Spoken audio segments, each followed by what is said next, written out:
कुछ बातें चैनल पर आप लोग का स्वागत है। आज मैं सुनाने जा रहा हूँ कार्तिक महात्म्य का 30वां अध्याय। हाँ, आप लोग मेरे चैनल पर बने रहे, चैनल को सब्सक्राइब और वीडियो को लाइक कर दे। चलिए शुरू करती हूँ, बने रहे चैनल पर।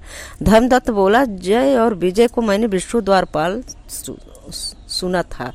उन्होंने भला कौन सा व्रत या नियम किया जिससे विष्णु रूप धारण करने वाले गण बोले, हे ब्राह्मण, तृणबिंदु की कन्या देवहूति में कदर्म ऋषि की दृष्टि से ही 2 पुत्र उत्पन्न हुए। जेठ का नाम जय और छोटे का नाम विजय। तदंतर उसी देवहूति में योग कर्म के जानने वाले कपिल मुनि उत्पन्न हुए। जय और विजय विष्णु की भक्ति से सदा रत रहे। उन्हीं की इंद्रियों वृत्तियों को लगाकर असाधारण धर्मात्मा हुए। दोनों सदा अष्टाक्षरी विद्या का जप करते हुए विष्णु के व्रत का संकल्प करते रहे।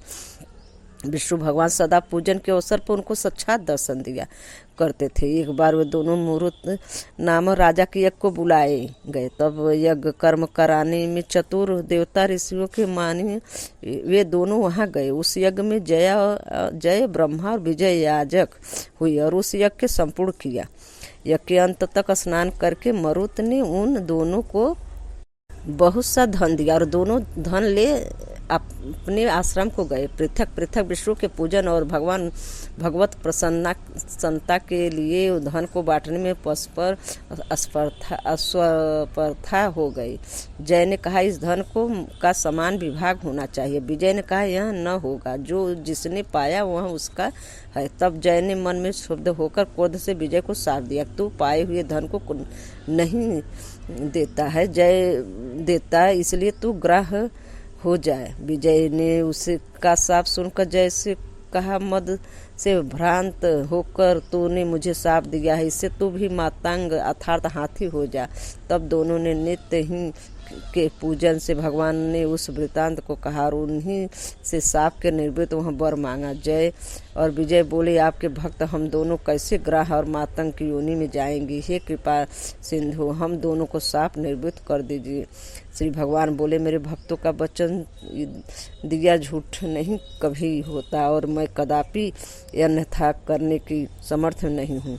एक बार मैं प्रहलाद के वचन से खंभे में प्रकट हुआ और अम्बरीश के वचन से 10 प्रकार के उत्पन्न हुआ था। अतः तुम दोनों अपने आप दिए गए इन सापों से मेरे पद को प्राप्त हो गए। ऐसा कहकर भगवान अंतर्धान हो गए। गढ़ बोले, तो अंतर वे दोनों गढ़की नदी के तट पर ग्राह मातंग हुए। तो उस योनि में भी उन्हें जाति का स्मरण बना रहा। इसी कारण उस समय भी वह विष्णु के व्रत में स्थित रहे। एक समय वह हाथी कार्तिक पूर्णिमा के दिन गढ़की नदी में नहाने गया। वह ग्राह ने सांप का स्मरण करके उसे पकड़ लिया। तब ग्राह द्वारा पकड़ा हुआ उस हाथी भगवान का स्मरण करने लगा। तभी शंख चक्र गदा धारण करते हुए विष्णु प्रकट हो गए। तत्काल चक्र चलाकर भगवान ने उन दोनों को उद्धार किया और अपने समान रूप देकर वैकुंठ चले गए।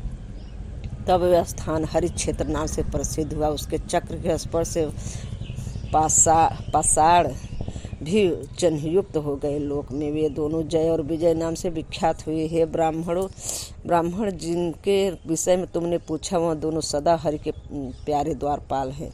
ये धर्मज्ञ कर, इसलिए तुम सदा विष्णु के व्रत से स्थित हो। मात्सर्य और दंभ छोड़कर समदृष्टि हो जाओ। तुला, मकर और मेष इन राशियों पर सूर्य के आने पर तुम सदा प्रातः काल स्नान करने वाले हो। एकादशी व्रत में निष्ठा रखो। तुलसी वन का पालन करो। ब्राह्मण और वैश्यों का सदा सेवन करो। मसूर, काजी, बैगन इनका त्याग करो। ऐसा करने से तुम भी अंत समय में विष्णु के पदों को प्राप्त होगे। जन्म से किए गए विष्णु के प्रसन्न करने वाले इस व्रत से न यज्ञ और अन्न व्रत न दान अधिक, अर्थात यह व्रत सबसे अधिक श्रेष्ठ है।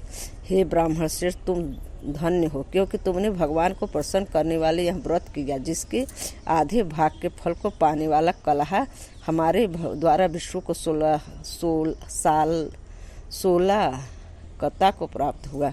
सालों कथा को प्राप्त हुआ। नारद जी बोले, उस धर्मदत्त से कहकर विमान में स्थित होकर दोनों उस कलहा समेत वैकुंठ धाम को चले गए। धर्मदत्त विश्वासी होकर उस स्थित में हुआ और देहांत के समय दोनों स्त्रियों समेत विष्णु लोक को प्राप्त हुए। इस इतिहास को कोई मनुष्य सुनेगा वह भगवान की कृपा से हरि की प्रकट प्राप्त करने वाली भक्ति को प्राप्त होगा। 23वां अध्याय संपूर्ण।